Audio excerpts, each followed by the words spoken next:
This streamer went from being nominated for the best breakout streamer at the Streamer Awards to being banned on Twitch all within a month. And as of right now, he's one of the most confusing cases of a dude who's been given a massive opportunity but is completely squandering it for nothing. Because who in their right mind would do this to someone while live for thousands of people? God, we should get this to somebody.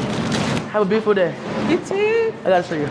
Are you serious? Yeah. Oh, Yeah. thank you so much. God bless you. Did you already pay for them? Yeah, I did. Oh, thank you. All right, have a good day. God bless you. All right, bye-bye.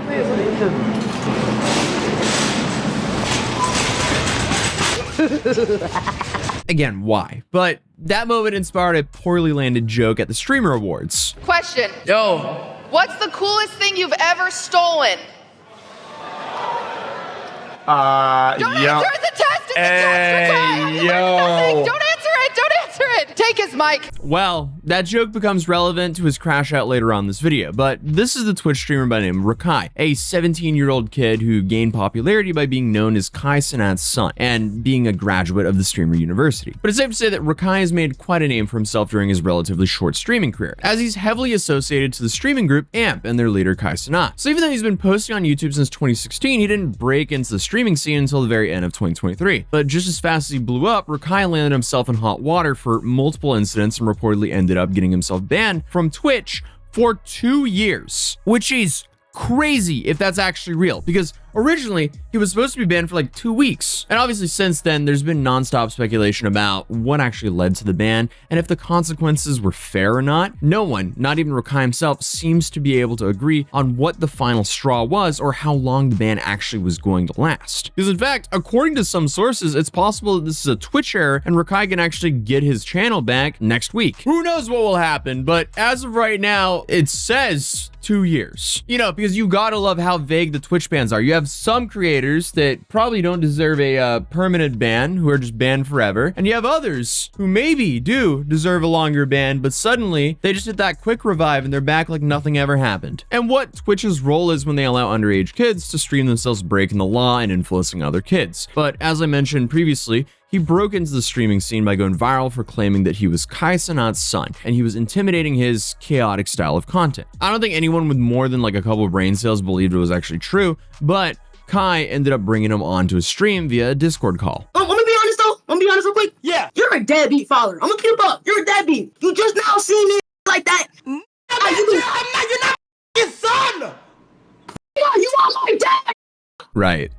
Okay, so I guess because Kai was involved, these clips went viral. And Kai made the decision to capitalize on this moment and invited Rakai to participate in the Mafiathon 2, which is a 30-day live subathon hosted by Kai and AMP back in November of 2024, just a year after Rakai started streaming. And this obviously made his career, but Rakai was still streaming in front of a computer and had yet to cross the threshold into IRL streaming. So I guess you could say that he was limited in the amount of trouble he could actually get into. Because, you know, screaming and fake beefing, they're pretty standard when it comes to streamers for these days, especially during an event like Mafiathon. So Rakai quickly gained a pretty loyal fan base. But what also helped is, I'm assuming he's the same age as the average AMP fan, so he's likely more relatable to them. But it doesn't seem like Rakai wasted any of the opportunities, and he kept actually creating content on every platform he could. He was cementing himself as a core member of the group and growing his viewer base. He was also asked to move into a house owned by Kai with some other streamers. So at this point in time, it seemed like he was on a fast track to success. He continued to collaborate with other huge creators and had an insanely viral moment when he was recording a song with Plaqueboy Max and spontaneously did this dance to it. And as with most things nowadays, the dance became a TikTok trend, and this led to them recording a song and filming a music video. And this song did very well, so after that, Rakai broke into the mainstream streaming culture and social media in general. Also to the point where NFL players were doing his dance as a touchdown celebrations. So, you know, all of this buzz and attention led him to being nominated for the Breakout Streamer of the Year by QTC Cinderella in her 2025 Streamer Awards, which would be an insane end to the year. The dude was about to be on a generational run. Well, I guess not if he had anything to do with it, because you got banned. And he had all the momentum in the world, but he had to sabotage himself for some reason. And I guess he did so in so many different ways recently. So the alleged culprit of the initial ban was that clip where he tried to bait that woman into stealing flowers. Or, well, we don't know if he successfully did or not, because it seems like she left the store.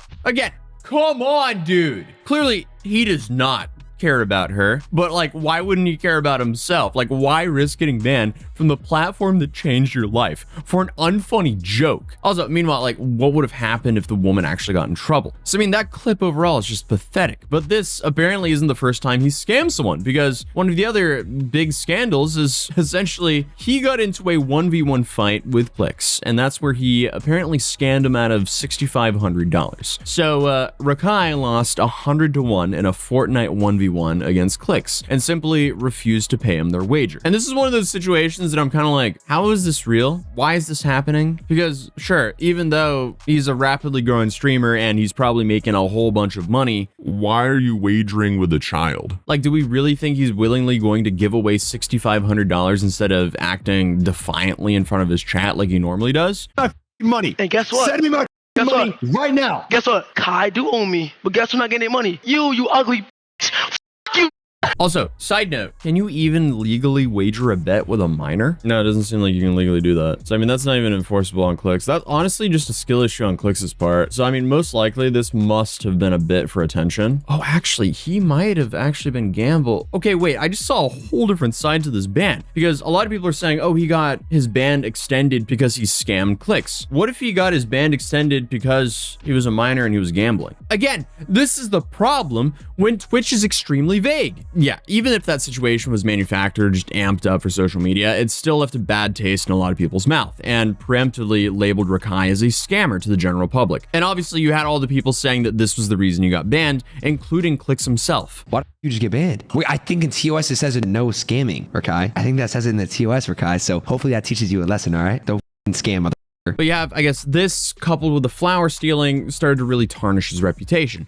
And then Rakai continued to get himself into controversial situations, like I guess his war with Duke Dennis, who is another AMP member. It was clearly just for content, but I mean, it didn't stop people from believing the ongoing beef was real on Twitter. So from Rakai burning Duke's expensive Nike Dunks to Duke and his friends swarming Rakai in his house, he was using this style of rage bait content that pits creators and their fan bases against one another.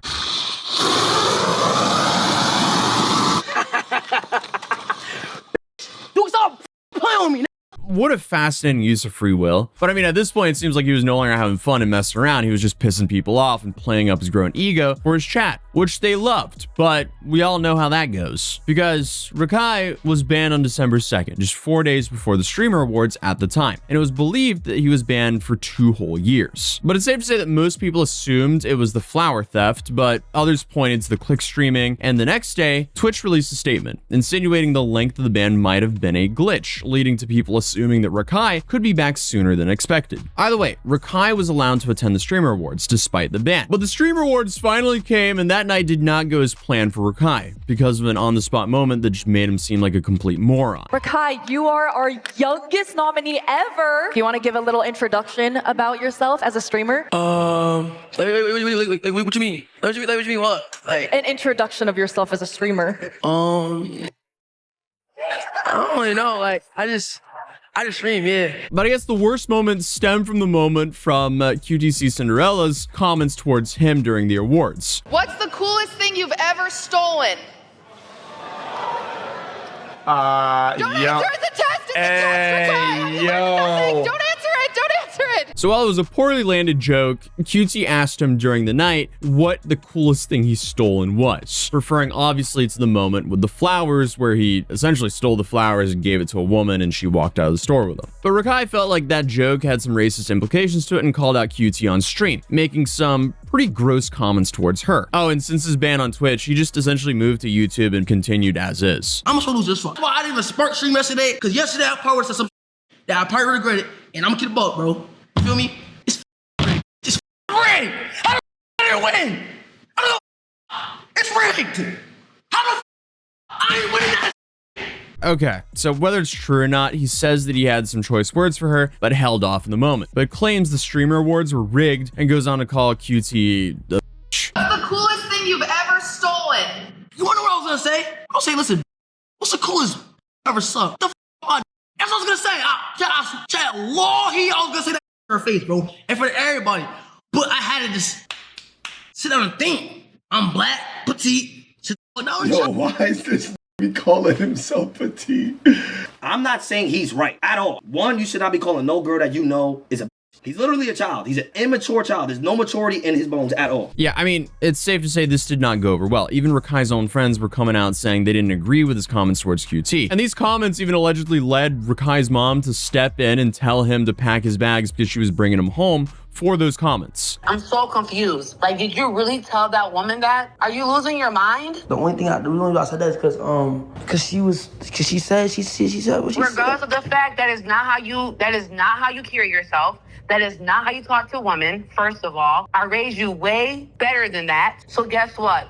You're coming home since you think you're grown. I'm booking your flight tomorrow. Which, I mean, hey, fair. If you're a teenager and you can't act like an adult, do you deserve the adult freedoms yet? But that also becomes its own debate because he can definitely sustain the cost of his own living. But now Rakai is streaming from his parents' basement and getting the Clover Boys to record videos of themselves begging his mom to allow him to come back and talking about how great he actually is. All right, doing it 3, 2, 1. Hey, Ma, it's Dez. You know you love me like cook food. I ain't gonna lie. Right now, I'm going through a lot right now, and I feel like I need Rakai to just be by my side at this moment because, you know what I'm saying? Like, for me, I feel like the pressure is higher than ever. I just need to be next to my brother. This unity is better than everything right now. I feel like we just need to be together. You would send my baby clips back to me. Please, Ma, please. Okay!